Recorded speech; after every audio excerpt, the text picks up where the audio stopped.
An 8-year-old girl had been living in darkness for 3 years. The best doctors in the country said it was impossible. Experimental treatments, surgeries that cost a fortune. Nothing worked. That day, in an ordinary park, her millionaire mother was on the phone, furious with another specialist who'd charged her everything out for nothing. And then she appeared. A barefoot girl, dirty, invisible to everyone. But when she walked up and said those words, everything changed. "Give me what you don't want, and she'll see what she's never seen." The mother insulted her, threw her out, called security. But the blind girl reached out her hand. And what happened next, no one in that park will ever forget. Because sometimes miracles don't come in white coats, they come barefoot. The afternoon sun fell over Central Park like a golden blessing. Families laughed. Kids chased colorful balls across the grass. Ice cream vendors rang their bells.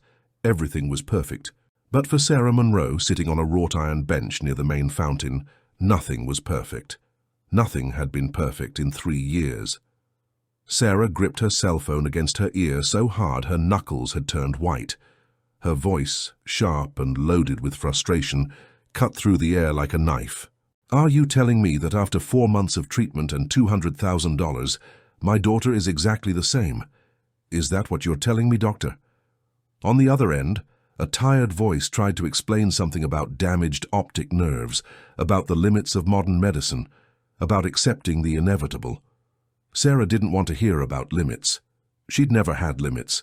She'd built a real estate empire from nothing. She'd turned empty lots into luxury towers. She'd beaten men who underestimated her, partners who tried to betray her, the poverty that watched her grow up. But she couldn't beat this. "Don't give me technical explanations. You promised me results. You promised that—" A soft touch on her arm interrupted her. Sarah whipped her head around, ready to unleash her venom on whoever it was. But she stopped. It was Claire. Her 8-year-old daughter stood beside her, wearing her white lace dress that cost more than most families' monthly rent. Italian shoes that never got dirty because she rarely walked alone. And over her perfect face, framed by carefully combed brown curls, rested dark glasses. Always the dark glasses. Claire couldn't take them off. Light hurt her, even though she couldn't see anything anyway. "Mommy?" the girl whispered. Her voice was so small, so fragile. "Can we go now? I'm tired." Sarah felt something twist inside her chest. That something that always appeared when she looked at her daughter. Guilt, rage, desperate love, helplessness. She hung up without saying goodbye. "Sit down, sweetheart, just 1 more minute. I need to think." Claire obeyed. She always obeyed. She sat on the bench and folded her small hands in her lap. She tilted her head toward the sound of children playing. She could hear them shouting, laughing, chasing each other, but she couldn't see them, couldn't see anything. Sarah watched her daughter and felt tears threatening to escape. She swallowed them. She didn't cry. Not in public. Not where people could see that Sarah Monroe, the Iron Woman, the queen of concrete and contracts, was vulnerable. She pulled from her designer bag a package wrapped in wax paper. Gourmet sandwich, smoked salmon, brie cheese, organic arugula. She'd bought it at that ridiculously expensive French cafe near her office. $30 for a sandwich, but only the best for Claire. "Here, baby. Eat something." Claire took the package in her hands. She opened it slowly, carefully because she couldn't see where the paper ended and the food began. She touched the bread with her fingers, felt the texture of the salmon, and set it on her lap without tasting it. "I'm not hungry, Mommy." She was never hungry, not since the accident, not since the world went black for her. Sarah closed her eyes. 3 years ago, Claire was 5, a normal day, a stupid slip on the marble stairs in their house, a hit to the head. Sarah thought it would just be a bruise, but when Claire woke up in the hospital, she couldn't see anymore. The doctors said the trauma had damaged the optic nerves in a strange, almost impossible way. No bleeding, no fracture, just darkness. Since then, Sarah had spent fortunes. She'd flown Claire to Houston, Miami, Barcelona. World-renowned specialists, experimental treatments, surgeries that promised miracles. Nothing. Claire was still blind, and Sarah was still broken inside. "Ma'am," the voice came from somewhere to her left, a soft but clear voice, a young voice. Sarah opened her eyes and turned her head, and there she was, a girl. She couldn't have been more than 10 or 11, though she was so thin she looked smaller. Her brown skin was covered in dust and dirt. Her black hair, long and tangled, fell over her shoulders like a dark waterfall that hadn't seen a comb in weeks. She wore a pink t-shirt that might have been pretty once, but was now torn at the neck and stained with who knows what. Her jeans were cut unevenly, as if she'd fixed them herself with dull scissors. And she was barefoot. Her small feet, dirty, with nails black with dirt, stepped directly on the park grass. Sarah felt an instant wave of disgust. "What do you want?" she asked coldly, clutching her bag to her side by instinct. The girl didn't move, didn't look away. Her eyes were large, dark, deep. There was something in them that unsettled Sarah. They didn't look like the eyes of a street kid. They didn't have that hardness Sarah had seen in other beggars. There was no pleading in them. There was calm. Like this dirty, barefoot girl knew something Sarah didn't. "I don't want anything from you, ma'am," the girl said with a small smile. "But your daughter has something I need." Sarah stiffened. Instinctively, she placed her arm in front of Claire. "How dare you! Get away from us right now or I'm calling security." The girl didn't step back. Instead, she took one step forward, just one, and looked directly at Claire. "You have food you're not going to eat," the street girl said, pointing to the untouched sandwich on Claire's lap. "I'm hungry, really hungry. If you give me that piece of food—" The girl paused. Her eyes never left Claire's face, hidden behind the dark glasses. "I can make you see the flowers." The world stopped. Sarah felt blood rushing to her head. Had she heard right? This dirty girl, this creature who probably lived under a bridge, had just said she could cure her daughter. "What did you just say?" Sarah's voice exploded like thunder. Several people in the park turned to look. An elderly couple frowned. A man jogging slowed down, alert.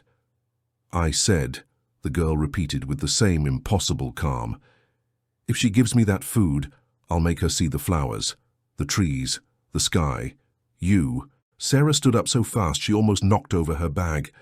Her face, normally controlled and elegant, was red with fury. "Are you mocking my daughter? You think this is funny? You think you can come here in your dirty rags and your disgusting feet and play with our pain?" The girl didn't flinch, didn't step back, didn't lower her gaze. "I'm not mocking you, ma'am. The food pays for the miracle. It's a fair trade." Sarah let out a bitter, cutting laugh. "A fair trade? The best doctors in the world haven't been able to cure my daughter. And you, a kid who probably can't even read, you're telling me you're going to give her back her sight for a damn sandwich?" "Doctors can't cure everything," the girl replied. "Some things aren't cured with money, they're cured with hunger." "With hunger? What does that mean?" "It means," the girl said, "that whoever is truly hungry values food, and whoever values what they give receives what they need." Sarah was about to explode again when she felt something, a small hand grabbing hers, Claire. Her daughter had stood up. She was standing beside her, the sandwich in one hand and the fingers of the other clutching Sarah's wrist. "Mommy," Claire whispered. "She's not lying." Sarah looked at her daughter in disbelief. "What? Claire, sweetheart, she's just—" "Her heartbeat is different," Claire interrupted. Her voice was soft but sure. "When people lie, their heart speeds up. Hers is calm, like a river." Sarah was speechless. Claire had always had that. Since she lost her sight, her other senses had sharpened. She could hear things others couldn't. Distinguish emotions by tone of voice, by breathing, by the rhythm of the heart. But this was different. Claire extended her hand with the sandwich forward, toward where she believed the street girl was standing. "Here," Claire said, "if you can make me see even one flower, just one. It's worth more than all my mum's money." Sarah wanted to stop her, wanted to snatch the sandwich from Claire's hands and drag her away from this insanity. But something stopped her. Maybe it was desperation. Maybe it was the exhaustion of 3 years of broken hopes. Maybe it was simply that she had nothing left to lose. The street girl walked forward. Her bare feet made no sound on the grass. She took the sandwich from Claire's hands with strange delicacy, almost reverent. "Thank you," she whispered, and began to eat. Sarah watched her with a mix of horror and fascination. The girl ate slowly, savoring each bite as if it were the last meal of her life. Maybe it was. Maybe she hadn't eaten in days. When she finished, the girl wiped her hands on her dirty shirt. She looked at Claire, then at Sarah. "The deal is done," she said simply. And before Sarah could react, the girl took a step toward Claire and extended her hands. Sarah moved by instinct, placing herself between them. "If you hurt her—" "I won't hurt her," the girl interrupted. "I'm just going to keep my end of the bargain." "Your end? What are you talking about?" "The miracle." And without waiting for permission, the girl moved around Sarah and placed her small hands, still with traces of dirt under the nails, over Claire's dark glasses. Sarah lunged forward, trying to separate the girl from Claire, but something stopped her. It wasn't a physical force. It was something stranger. Her legs simply didn't respond, like her feet were nailed to the ground, like an invisible hand had told her, "Wait, watch." Sarah's heart pounded so hard she could feel it in her ears. A war drum, pure panic. But Claire didn't move, didn't scream, didn't cry. Instead, she tilted her head back slightly, as if looking toward the sun through closed eyelids. The street girl kept her hands over the dark glasses for what seemed like forever. In reality, it was only seconds, maybe 10, maybe 20. The park was still full of life, kids still laughing, birds still singing. But for Sarah, all that noise had become a distant murmur, like she was underwater. Only 3 people existed in that moment: her daughter, and this impossible girl. Finally, the girl pulled her hands away, slowly, carefully, and stepped back. Sarah regained control of her body all at once. She threw herself at Claire, grabbing her by the shoulders. "Are you okay? Does anything hurt? What did she do to you?" Claire didn't respond immediately. She was still, too still. Then, with slow and deliberate movements, Claire raised her hands to her face. She touched the dark glasses and took them off. Sarah stopped breathing. Claire blinked, once, twice. Her eyes, those beautiful hazel eyes that hadn't seen anything in 3 years, moved, focused, searched, and stopped. On a flower, a simple white daisy growing in the grass, just inches from where they stood. Claire stared at it. Her lips parted. Her breathing became choppy. "It's white," she whispered, "with yellow in the middle." The words came out of her mouth like a prayer, like a miracle spoken for the first time. Sarah felt the world falling apart around her. "What? What did you say?" Claire looked up. Her eyes rose from the grass, past Sarah's legs, her torso, her neck, and finally found her face. Mother and daughter looked into each other's eyes, for the first time in 3 years. "Mommy," Claire's voice broke, "you're more beautiful than I imagined." Sarah fell to her knees. The impact against the ground hurt, but she didn't care. Nothing mattered. Only this mattered. Only the fact that her daughter was seeing her.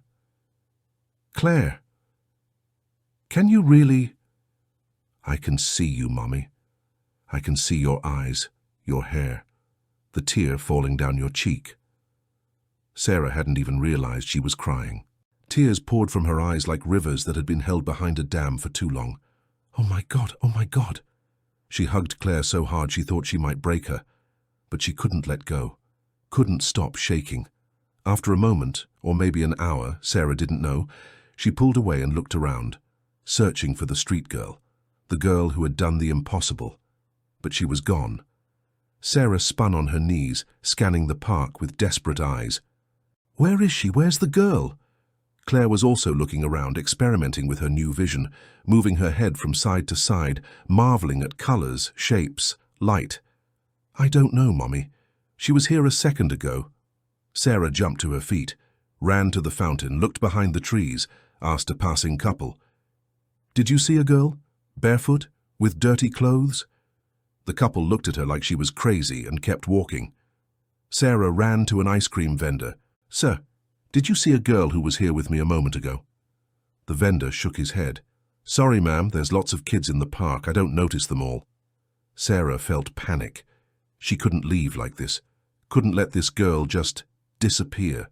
She needed to thank her, needed to understand. How had she done that? What had she done exactly? She ran back to where Claire still stood, looking at everything with eyes full of wonder. The bench, the fountain, the flowers, and there on the bench where they'd been sitting was something that wasn't there before. A single flower. It wasn't a daisy like the one in the grass. It was something different, small, wild, with petals of an almost impossible pale blue. Sarah picked it up with trembling hands. The flower was real. She could feel the texture of the petals, the moisture of the stem. But there were no plants like this nearby. Nowhere it could have been plucked from. It was as if it had appeared out of nowhere, like a message. Claire walked up to her mother and looked at the flower. "It's beautiful," she whispered. Sarah closed her fingers around the flower, and for the first time in 3 years, she felt something different from desperation. She felt gratitude, but she also felt questions, thousands of questions. That night, back in her Tribeca penthouse, Sarah couldn't sleep. Claire slept in her room, hugging a teddy bear she'd seen for the first time that afternoon. She'd spent hours just looking at things, the lamp, the curtains, her own hands. Sarah had stayed by her side the whole time, crying silently, amazed. But now, alone in the darkness of her own room, questions assaulted her. Who was that girl? Where had she come from? How had she done what the best doctors in the world said was impossible? Sarah picked up her phone and dialed Dr. Ramirez, the ophthalmologist who'd treated Claire for the past year. He answered after the 4th ring, voice groggy. "Mrs. Monroe, what's wrong? It's 2 in the morning. Doctor, I need you to come examine Claire first thing tomorrow."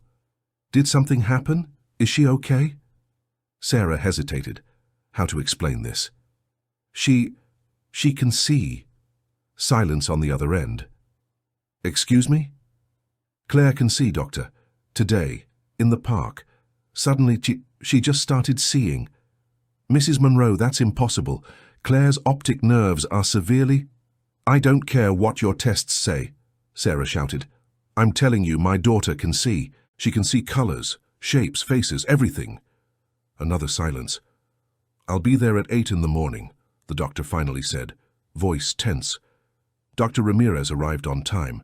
He brought with him a briefcase full of portable equipment, lamps, lenses, instruments Sarah no longer remembered the names of.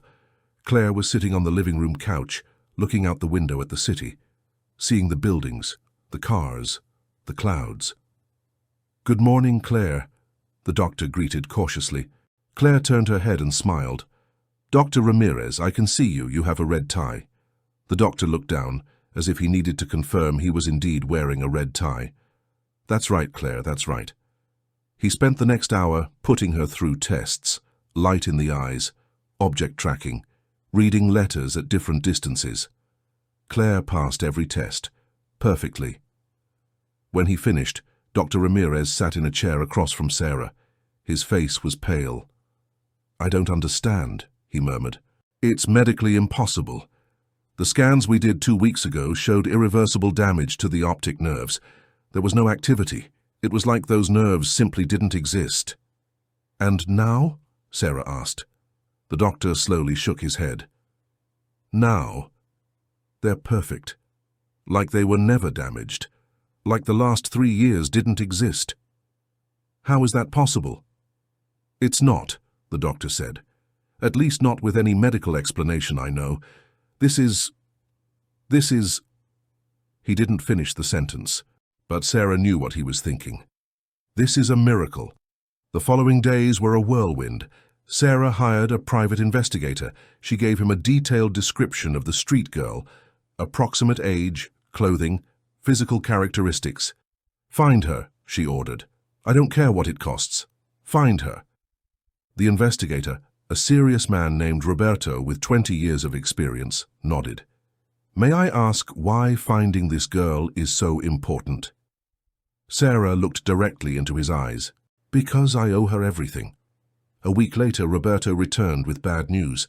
Mrs. Monroe, I've reviewed all the security cameras in the park. I've talked to street vendors, guards, people who were there that day. I've shown the sketch to dozens of people who work in the area. And? No one's seen her. It's like she doesn't exist. Sarah felt frustration boiling in her chest. That's impossible. I saw her. My daughter saw her. She was there.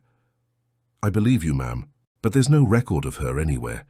I checked the cameras at the park entrances from an hour before your arrival to an hour after. That girl never entered and never left. How can that be? Roberto shrugged. There are some blind spots in the cameras. Maybe she knew the routes. Street kids are usually smart about avoiding being seen. But something in his tone suggested even he didn't believe that. That night, Sarah sat on the balcony of her penthouse, looking at the city lights. The blue flower the girl had left was in a glass of water on the table beside her. It hadn't wilted. After a week, it was still perfectly fresh, as if it had just been cut. Claire came out to the balcony, wrapped in a pink robe. "Mommy, why aren't you sleeping?" Sarah made room on the chair. Claire curled up beside her. "I'm thinking about the girl from the park." "Me too," Claire admitted. "I feel like I should remember more about her. But it's strange. When I try to remember her face, it's like it blurs, like it was a dream." Sarah frowned. "You don't remember what she looked like?" "I remember she was pretty, but in a way I can't explain. Not like pretty people on TV. She was different." Sarah hugged her daughter. "You know what I think, sweetheart." "What?" "I think that girl was an angel." Claire was silent for a moment. "Maybe," she finally said. "Or maybe she was just someone who understood that a miracle doesn't need to be complicated. It just needs two people to meet at the right time." Sarah looked at her 8-year-old daughter in wonder. When had she become so wise? Maybe losing her sight had taught her to see in other ways, and maybe getting it back had taught her something even more valuable. "Do you believe in miracles? Do you believe that sometimes the humblest people have the power to change entire lives? If this story is moving you, if you're feeling something in your heart right now, hit that like button. Because what comes next is going to surprise you even more." Sarah thought it was over, thought the miracle was the end of the story, but she was wrong. It was only the beginning. 3 months passed. Claire had returned to school. Her teachers cried when they saw her walk into the classroom, without a cane, without help, with a huge smile.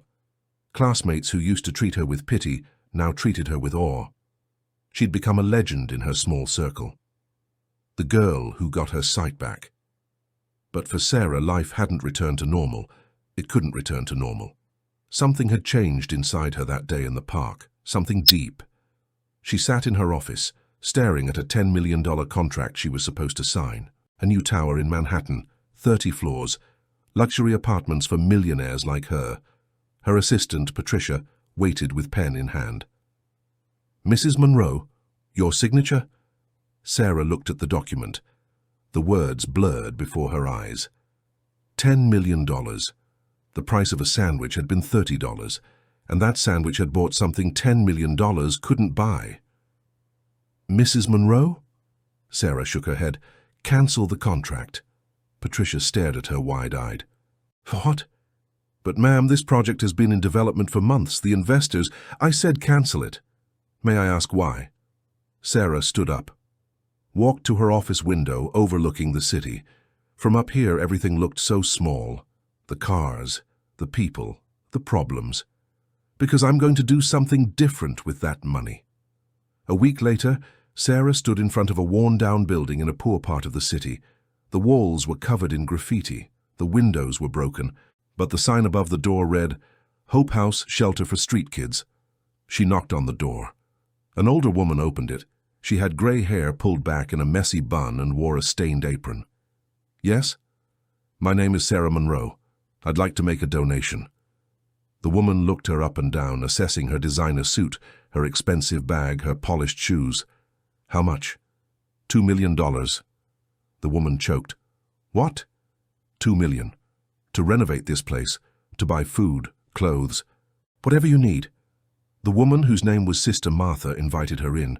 The interior was worse than the exterior. Thin mattresses on the floor. Kids in clothes too big or too small. A kitchen with a single stove that barely worked. But there was something else. There was laughter. The kids played, shared, hugged each other. They were poor. But they weren't alone. "Why?" Sister Martha asked as she made watery coffee in chipped mugs. "Don't get me wrong, I'm grateful. But no one donates $2 million without a reason." Sarah told her the story, the whole story. When she finished, Sister Martha had tears in her eyes. "I've been working with street kids for 30 years, the nun said. "I've seen things that have no logical explanation. Acts of kindness that seem impossible. People who appear exactly when they're needed most and then disappear without a trace." "Do you think she was an angel?" Sister Martha smiled. "I think God works in mysterious ways, and sometimes he uses the smallest, the poorest, the most forgotten to remind us what really matters. And what really matters? Love, Mrs. Monroe, love and humility." Sarah felt something break inside her chest. Not something bad, something that needed to break. Her pride, her belief that money solved everything, her certainty that she was better than others simply because she had more. "Sister Martha," Sarah said with a trembling voice, Can I help here? Not just with money, with my time?" The nun squeezed her hand. "There's always room for one more person." The following months transformed Sarah. She still ran her company, was still successful, but now 3 times a week she went to Hope House. She helped prepare meals, taught kids to read, listened to their stories, and each story broke her heart a little more. Abandoned children, abused children, children who'd seen things no child should see, but also children full of hope, of dreams, of love. One day she was helping a 9-year-old girl named Sophia with her math homework when the little girl said something that froze her. "Mrs. Sarah, did you also meet Light?" Sarah looked up sharply. "What did you say?" "Light, the girl who helps people." Sarah's heart began to race. "You know a girl named Light?" Sophia nodded. "She gave me food once. I was crying in the street because I was so hungry and my mom hadn't come back. Light appeared and gave me half a piece of bread. She said if I shared that bread with someone hungrier than me, something good would happen." "And did you?" "Yes. I gave half of my half to a stray dog that looked really skinny." "And what happened?" Sophia smiled. "My mum came back.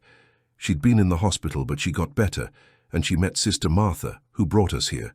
Now we have a place to live." Sarah felt her skin crawl. "Sophia, what does Light look like? Can you describe her?" The girl thought about it. "She's pretty, but I can't remember exactly what her face looks like. I just remember her eyes are really bright, and when she talks, you feel safe." It was her. Had to be her. "Do you know where I can find her?" Sophia shook her head. "Nobody knows where she lives. She just appears when someone needs her." Sarah asked other kids at Hope House and found something extraordinary. 5 of the 23 kids living there had met Light. 5 different stories. 5 seemingly impossible encounters. A boy named Marco said Light gave him a $50 bill when he was stealing to eat. She told him to use it to buy food honestly. When he did, the store owner saw how thin he was and offered him a job cleaning after school. A girl named Isabel said Light found her after she escaped from a home where they beat her. Light guided her to Hope House, even though she didn't know where it was. Each story was a small miracle, and in each story, Light disappeared afterward, like a ghost, like an angel, or like someone who knew exactly when their work was done. Sarah hired a different investigator, a more specialized one. It cost her a fortune, but she didn't care. This investigator, Carlos, was ex-police. He'd worked missing persons cases. He knew how to find someone who didn't want to be found. It took him 2 months, but finally he came back with information. "Mrs. Monroe, I found something. It's not much, but it's something." Sarah leaned forward, heart racing. "What did you find?" "There are records of a girl named Light Mendez who lived on the streets of New York about 5 years ago. She was around 6 years old then." "Lived? Not anymore?" Carlos hesitated. According to records from Children's Hospital, Light Mendez was admitted with severe pneumonia in December 5 years ago. She was in bad shape. Doctors said she wouldn't survive the night. Sarah felt the floor move under her feet. No. But, Carlos continued, there's no record of her death. In fact, the next morning her bed was empty. She was gone. Nobody knows how. She was too weak to walk. The doors were monitored, but she just disappeared. And after that, there are sporadic reports. Vendors who remember seeing her, other street kids who talk about her, but she never stays in one place. It's like she's constantly moving, looking for people who need help. Do you have a photo?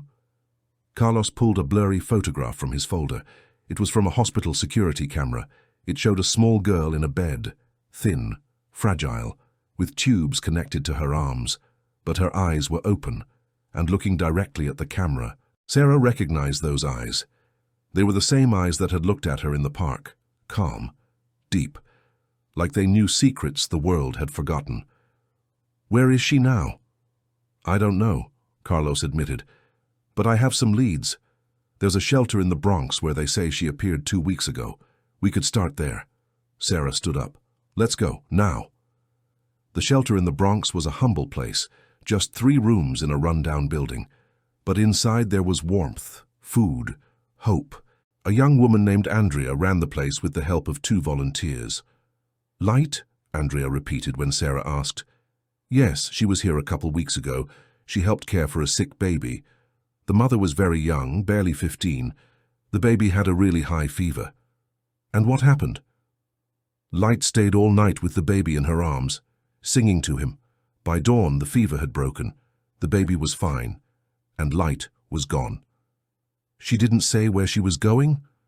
She never does. But Andrea walked to a small office and returned with something in her hand. A blue flower, exactly like the one Light had left for Sarah. She leaves these flowers when she goes, like a goodbye, or maybe like a promise that everything will be okay. Sarah took the flower with trembling hands. When was the last time you saw her? Andrea thought about it. 3 days ago. She said something strange before she left. What did she say? She said, someone I helped a long time ago is going to come looking for me soon. Tell her to go to the place where it all started. She'll find me there. Sarah felt chills. The place where it all started? Andrea shrugged. I don't know what it means. But Sarah did. 3 days later, Sarah returned to Central Park. Claire went with her. She'd insisted. I want to see her, she'd said. I want to thank her with my own eyes. It was a Tuesday afternoon. The park was less crowded than that Sunday 3 months ago, but the sun still shone the same way. The birds still sang. Sarah walked to the same bench where she'd been sitting that day. She sat down. Claire sat beside her, and they waited. An hour passed, then 2. Claire was about to suggest they leave when they felt it. A change in the air, like the temperature had dropped a degree, like the world was holding its breath. And there she was, Light, walking toward them down the same path, with the same bare feet, the same torn clothes. But this time Sarah saw her differently. She didn't see a dirty girl. She saw someone beautiful, someone who glowed with a light that didn't come from the sun. Light approached and stopped in front of them. Hello, Claire, I'm glad to see you're using your eyes well. Claire jumped to her feet and hugged Light tightly. Thank you, thank you, thank you. Light hugged her back gently. You don't have to thank me.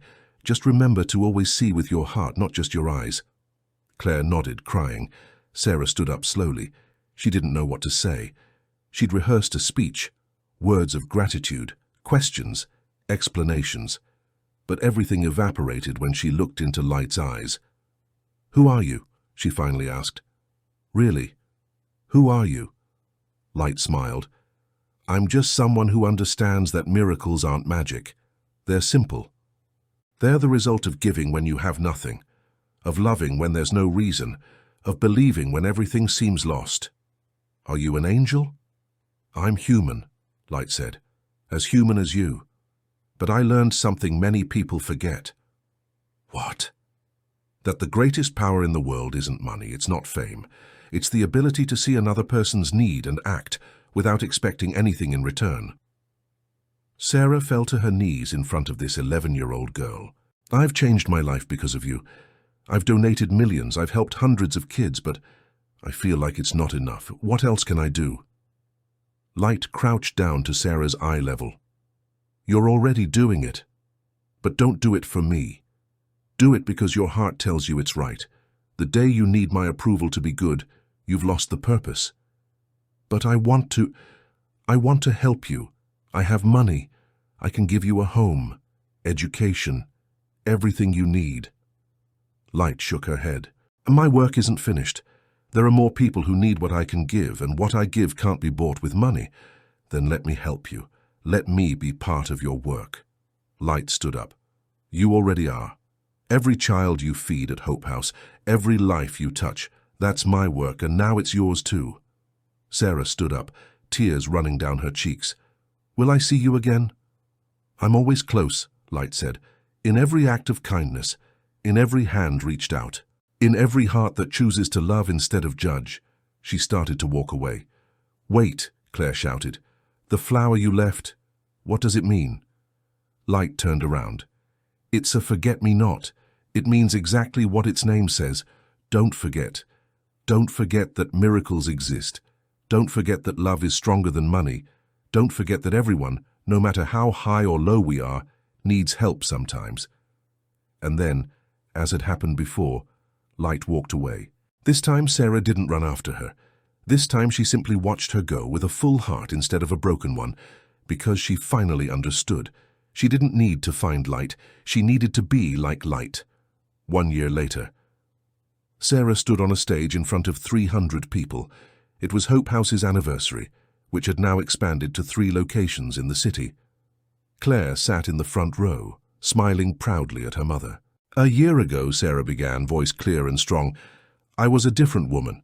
Rich, yes, successful, yes, but empty. I believed money solved everything. That with enough zeros in my bank account, I could buy anything, even my daughter's health. But I was wrong. My daughter was blind.